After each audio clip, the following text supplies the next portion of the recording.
মই উপস্থিত আছোঁ পশ্চিম কাৰ্বি আংলং জিলাৰ ১ নং দুৱাৰামলা পৰিষদীয় সমষ্টিৰ অন্তৰ্গত আৰলংকুণ্ডু বনভোজস্থলী আৰু কেমেৰা পাৰ্চন ৰাজেন নাথক মই দেখুৱাবলৈ অনুৰোধ কৰিছোঁ। এয়া হৈছে এক দৃশ্য আৰু যি দৃশ্য দেখুৱাইছোঁ আমি বনভোজকাৰী দলে এনেদৰে আনন্দ উল্লাস কৰা পৰিলক্ষিত হৈছে আৰু এয়া হৈছে পশ্চিম কাৰ্বি আংলং জিলাৰ ১ নং দুৱাৰামলা পৰিষদীয় সমষ্টিৰ অন্তৰ্গত আৰলংকুণ্ডু বনভোজস্থলী আৰু ইয়াত দেখুৱাইছে যে বিভিন্ন স্থানৰ পৰা বিভিন্ন বনভোজৰ দল ইয়াত আহি এনেদৰে আনন্দ উল্লাস প্ৰকাশ কৰা পৰিলক্ষিত হৈছে আৰু দেখুৱাইছোঁ যে বিভিন্ন ধৰণৰ বনভোজকাৰী দল কেৱল কাৰ্বি আংলং বুলিয়ে নহয় নগাঁও মৰিগাঁও আদি বিভিন্ন স্থানৰ পৰা এনেদৰে আহিছে আৰু ইয়াত তেওঁলোকে আনন্দ প্ৰকাশ কৰিছে, বছৰটো আদৰণি জনাইছে আৰু তেওঁলোকে ইয়াত লগে ভাগে এসাঁজ খাই বছৰটোক আদৰণি জনাৰ বাবে এনেকৈ আনন্দ উল্লাস কৰা পৰিলক্ষিত হৈছে। মই পোনে পোনে নিউজ লাইভ দৰ্শকক সেই দৃশ্য দেখুৱাইছোঁ আৰু কেনেকুৱা লাগিছে, কেনেকুৱা অনুভৱ? বহুত ধুনীয়া লাগিছে। নৱবৰ্ষৰ সকলোকে শেহতীয়াকৈ হ'লেও সকলোকে শুভেচ্ছা জনাইছোঁ। Thank U.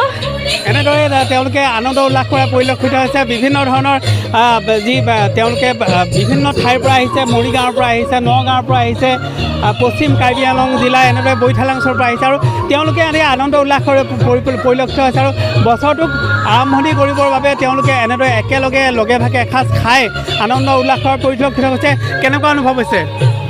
খুব সুন্দৰ অনুভৱ আৰু আমাৰ নিউজ লাইভৰ যোগেদি মই আমাৰ অসমবাসীৰ ইংৰাজী নৱবৰ্ষৰ শুভেচ্ছা জনালোঁ আৰু খুব সুন্দৰ এটা পৰিৱেশ। ইয়াত বনভোজস্থলী আৰলংকুণ্ডু জেগা হয়, এই পাহাৰৰ নামটো হয়। তো আমি খুব সুন্দৰ এটা পৰিৱেশত আছোঁ আৰু খুব আনন্দ উল্লাসেৰে আমি খুব সুন্দৰ এটা পৰিৱেশত আমি নাচ গান কৰিলোঁ।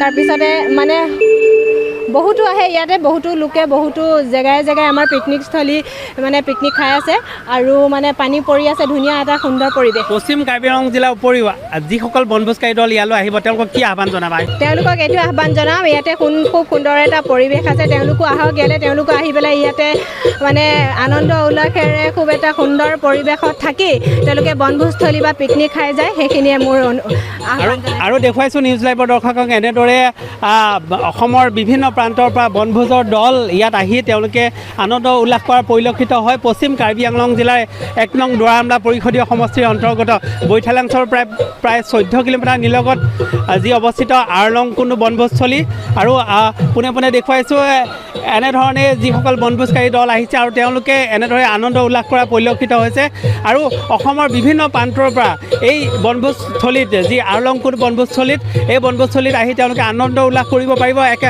সুন্দৰ প্ৰাকৃতিক পৰিৱেশ আৰু এই প্ৰাকৃতিক পৰিৱেশৰ মাজত আহি 2026 চনক স্বাগতম জনাবৰ বাবে তেওঁলোকে যি আনন্দ উল্লাস তেওঁলোকে ইয়াত প্ৰকাশ কৰিব পাৰিব।